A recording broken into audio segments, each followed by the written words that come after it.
अल्लाह के करम और अपने लीडर इमरान ख़ान की शुक्रगुज़ार हूँ कि जिनकी वजह से आज मैं इस ईवान का हिस्सा हूँ। चेयरमैन साहब, उम्मत मुस्लिमा का लीडर, इस मुल्क का साबिक़ वज़ीर आज़म इमरान ख़ान, जो पिछले 2 सालों से इस मुल्क से वफ़ादारी की पादाश्त में पाबंद सलासल हैं, उनकी अहलिया जो एक गैर सियासी खातून है, सियासी केसेस में उनको उलझा कर सज़ाएँ सुना कर अडियाला जेल में वो कैद है, जिनकी पार्टी तोड़ी गई, जिनसे निशान छीना गया, जिनके वर्कर्स और लीडरान आज भी जेलों में हैं, जिनका मैंडेट छीना गया, जुल्म और सितम और फिस्तायत के तमाम रिकॉर्ड्स तोड़े गए। उसके बावजूद आज भी पाकिस्तान तहरीक इंसाफ 25 करोड़ अवाम की नुमाइंदगी कर रही है।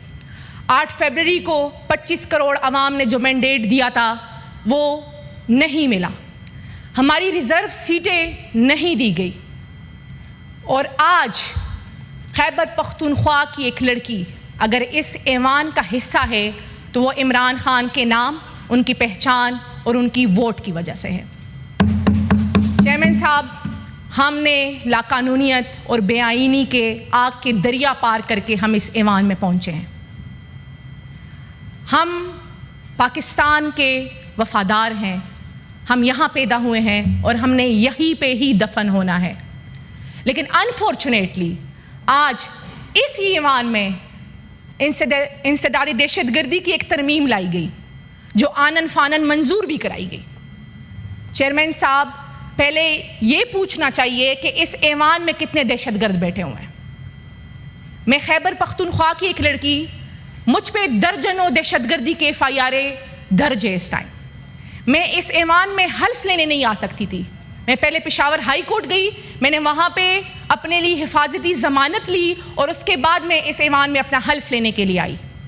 चेयरमैन साहब, यहाँ हमारे जितने भी कलीग्स हैं जिनका ताल्लुक़ पाकिस्तान तहरीक इंसाफ से हैं, जिसको ECP ने बदनीयती पे आज़ाद डिक्लेयर किया है, वो क्या सब दहशतगर्द हैं?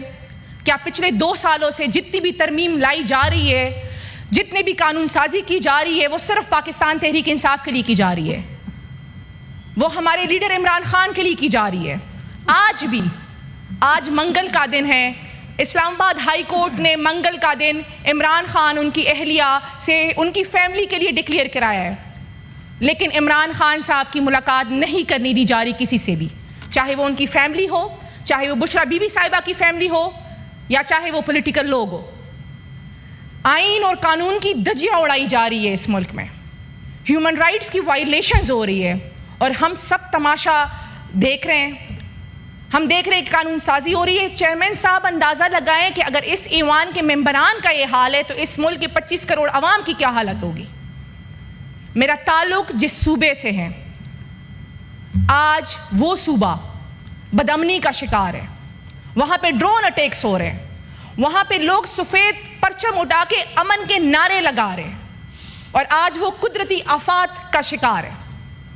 चेयरमैन साहब, 3 दिन पहले बुनेर, स्वात, बाजवड़ और जिस ज़िले से मेरा ताल्लुक़ है सवाबी, वहाँ पे क्लाउड बर्स्ट हुए, लेकिन वफाक ने ऐलान किया कि हम खैबर पख्तूनख्वा के साथ हैं, फ़ोटोशूट भी हुआ, लेकिन अभी तक NDMA ने सिर्फ 3 ट्रक भिजवाए हुए हैं, और अंदाज़ा लगाए बेहिसी की कि कहा जा रहा है कि वो ट्रक डिस्ट्रीब्यूट नहीं होंगे जब तक हमारे पॉलिटिकल नुमाइंदगान नहीं आ जाते।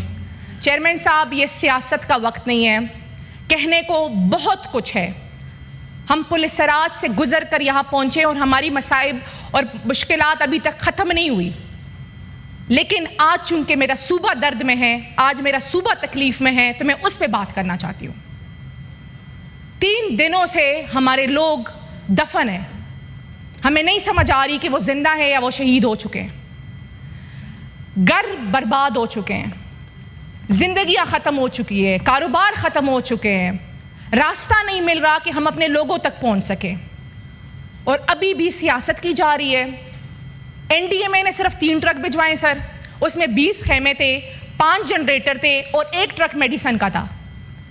इस टाइम पूरे गांव दफन हो चुके हैं और अभी भी अगर सियासत की जा रही है तो ये बड़ी शर्मनाक बात है। ये खैबर पख्तूनख्वा के लोगों के साथ खड़े होने का वक्त है। चाहे आपका ताल्लुक किसी भी सूबे से हो, चाहे आपका ताल्लुक किसी भी सियासी पार्टी से हो, खैबर पख्तूनख्वा के लोग तकलीफ में, खैबर पख्तूनख्वा के लोग मुश्किलात में।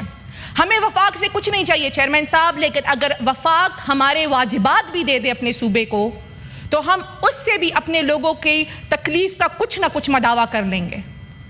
चेयरमैन साहब, खैबर पख्तूनख्वा दहाइयों से कीमत चुका रहे हैं।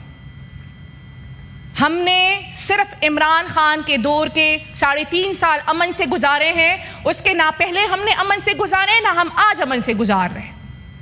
हमारे लोग तकलीफ में हैं, वहाँ ड्रोन अटैक्स हो रहे हैं, वहाँ दहशतगर्दी दोबारा से सर उठा रही है, वहाँ दोबारा से ऑपरेशंस की बातें हो रही है, वहाँ लोग नकल मकानी पे उन पे मजबूर किया जा रहा है और ऊपर से कुदरती आफात।